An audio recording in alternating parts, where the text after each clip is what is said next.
So the other day, the San Antonio Spurs had a huge comeback win against the Phoenix Suns.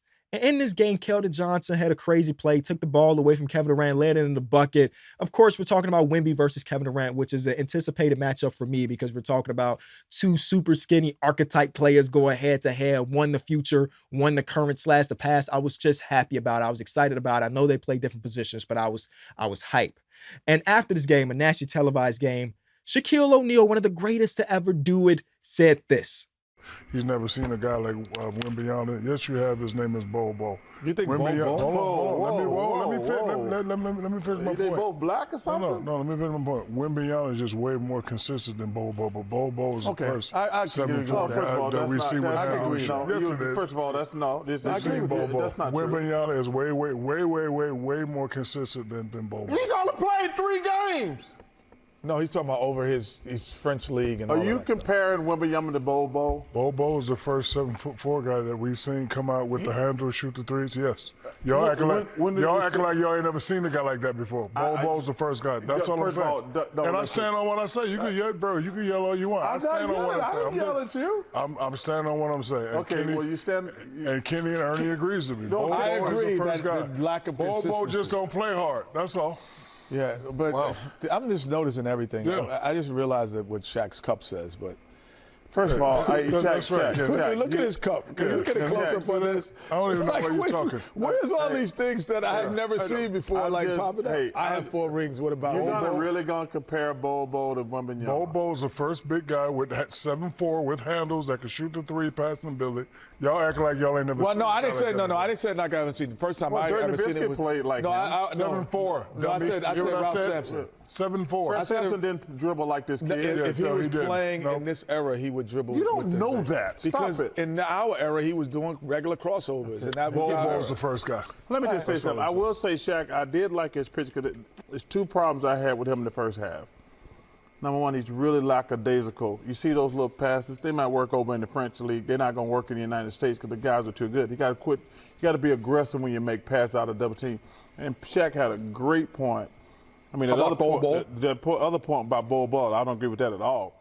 And I want to praise Shaq to start off with. He invited me on his podcast a few months ago. Great time. Every time I've seen Shaquille O'Neal, I've expressed to him that he's one of my 5 favorite players to ever play the game. He is the most dominant player I've ever seen with my own eyes. But Shaquille, you're bugging. You're bugging. This is a take from someone that I believe have not watched enough Bobo or Victor Wembanyama.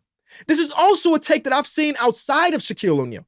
Tim Hardaway Sr. said a very similar thing. And we're talking about NBA Hall of Famers, NBA legends having this take. And then Twitter went rapid. Twitter went crazy with everybody giving their opinions about Bobo versus Wemby. This is not a conversation, ladies and gentlemen.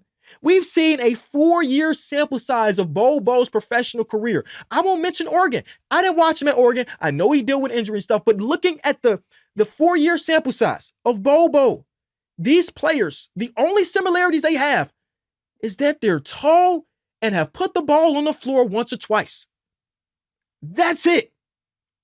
That is completely it. And I saw a lot of conversation about, well, Bobo just haven't been given the opportunity. Where have you been? It's been 4 seasons, 3 teams. And this is something my grandpa used to say all the time. If it smells everywhere you go, you might want to check the bottom of your shoes, man. If you play for 3 different teams, 3 different organizations, and you've struggled to get PT on every single one of them, that doesn't seem like politics. And I know there's politics in basketball, but do they carry? You got to be the most unlucky player in history. People fall in love with the highlights of Bobo, but never really sat down to watch multiple games of him. On July 4th this year, Bobo was waived by the Orlando Magic, and Twitter went crazy. But you know who didn't go crazy? Orlando Magic fans. Because they watched that man play every single game last season, and they recognize the many small moments of greatness. But for every moment, there was multiple of missed rotations, bonehead turnovers, and so on and so forth. So I could just understand the people that believe this just haven't watched enough Wemby and haven't watched enough Bo.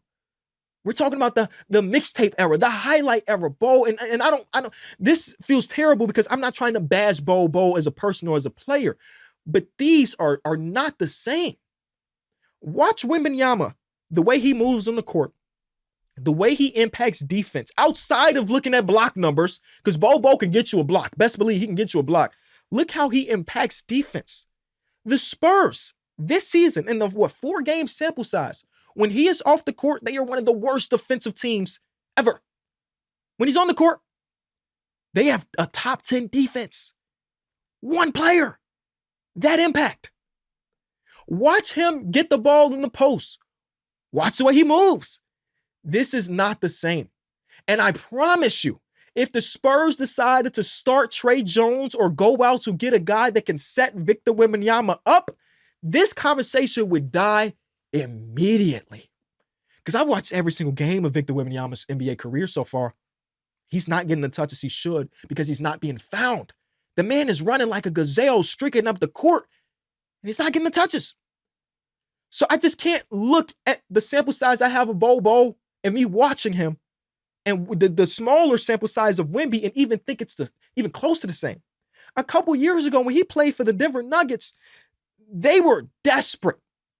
No Michael Porter Jr., no Jamal Murray. They needed bodies. Bo was getting DNP coaches' decisions.